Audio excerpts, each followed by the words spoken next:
வணக்கம். சத்யமூர்த்தி, சென்னை. சாதம் அப்படின்னா நம்ம டெய்லி சாப்பிட்றது. பிரசாதம் அப்படின்னா கடவுளுக்கு படைக்கிறது. பிரசாதம் அப்படின்னு வரப்போ தமிழ்நாட்டிலையும் சரி, இந்தியாவிலையும் சரி, சில யுனிக் பிரசாதம்ஸ் இருக்குது. நான் ஒரு 25 வருஷம் முன்னாடி திருச்சியில் இருக்கிறப்போ ஸ்ரீரங்கம் கோவிலுக்கு போவோம்.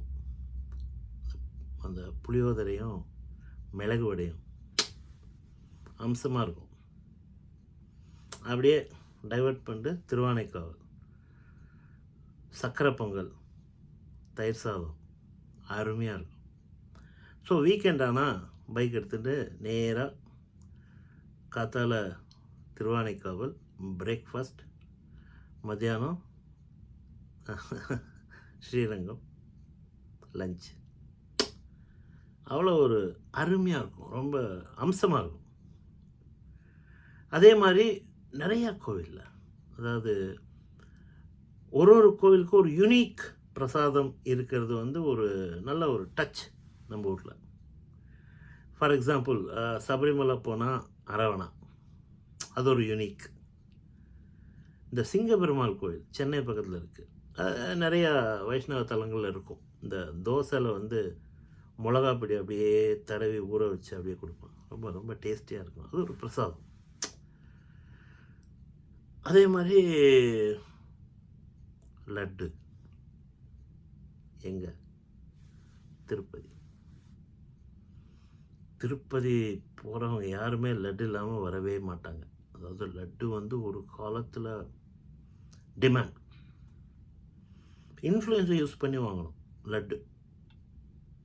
அவ்வளோ ஒரு பெரிய ரேர் கமாடிட்டி. அதாவது திருப்பதி போயிட்டு லட்டை அதாவது எடுத்துகிட்டு வரவங்க கூட அந்த ஃபுல்லாக கொடுக்க மாட்டாங்க. அந்த ஒரு சின்ன பீஸ் கொடுப்பாங்க. அதில் 2 எடுத்து போட்டுன்னு கோவிந்தா கோவிந்தா அப்படின்னு சொல்லிட்டு சந்தோஷமாக இருப்போம். அதில் இன்னைக்கு பிரச்சனை. இதுக்கு முன்னாடி இன்னொரு இன்ஃபர்மேஷன் கொடுத்தது. இந்த நெய், கீ, இது மார்க்கெட்டில் நிறைய இருக்குது. பிராண்டட், அன்பிராண்டட் இருக்குது. பிராண்டட்னா ஒரு 600 700 800 ரூபா இருக்கலாம். எனக்கு தெரில இன்றைக்கி ப்ரெசன்ட் ரேட்டு, பட் இருக்கலாம். இந்த நான் பிராண்டட் கீ பார்த்தீங்கன்னா 200 300 ரூபாய்க்கு கூட கிடைக்கும் 1 கிலோ. இதை நிறைய பேர் வாங்கி சாப்பிட்டுருக்காங்க. நெய்னா என்ன? கொழுப்பு தானே, ஃபேட். அது என்ன ஃபேட்னு யாருக்கு தெரியும்? ஸோ இதனால் ஒன்று சொல்லிடுறேன். இதை வாங்கி சாப்பிட்ட யாரும் ஒன்றும் வருத்தப்படவே வேண்டாம். அதாவது தெரியாது, ஓகே, we don't know.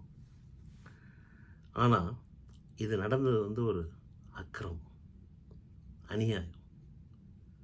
இது யார் பண்ணியிருந்தாலும் தப்பு. அதாவது நீ எங்கே டெலிவரி பண்ணுற, சப்ளை பண்ணுறன்னு உனக்கு நல்லா தெரியும். ஒரு கோவிலுக்கு, உலக புகழ்பெற்ற ஒரு கோவிலுக்கு, திருப்பதி, பல கோடிக்கணக்கான பக்தர்கள் இருக்கிற ஒரு கோவில், அதோட புனிதத்தை கெடுக்க சில பேர் முயற்சி பண்ணியிருக்காங்க. அது பணத்துக்காக இருந்தால் கேவலம். நீ இதுக்கு வேறு ஏதாவது பண்ணலாம், ஓகே. ஆனால் இதை சாப்பிட்ட எந்த பக்தர்களும் வருத்தப்படவே வேண்டாம். நம்ம வீட்டில் சாப்பிட்றோம், அம்மா சமைச்சு கொடுக்குறா, பொண்டாட்டி சமைச்சு கொடுக்குறா, ஒரு நம்பிக்கை தான். அதுக்குள்ளே என்ன வச்சா என்ன போட்டான்னு யாருக்கும் தெரியாது, பட் ஒரு நம்பிக்கை தான். அதில் தான் வாழ்க்கை ஓடின்ட்டுருக்கு, ஓகே. அதே மாதிரி நம்ம நல்ல மனசோடு வாங்கி சாப்பிட்டோம், ஒன்றும் பிரச்சனை இல்லை. தெரியாமல் நடந்துருக்கலாம். இன்ஃபேக்ட் சில மெடிசன்ஸில் கூட இந்த மாதிரி சில ஃபேட்ஸ் இருக்கிறதா கேள்விப்படுறேன். I am not a medical expert, but இருக்கலாம். யாரும் இதுக்காக வருத்தப்பட வேணாம். ஆனால் இதை யார் பண்ணியிருந்தாலும் அது அநியாயம், அக்கிரமம். இந்த அரசாங்கம் இதை தண்டிக்கணும். இல்லாட்டி ஆண்டவன் பார்த்து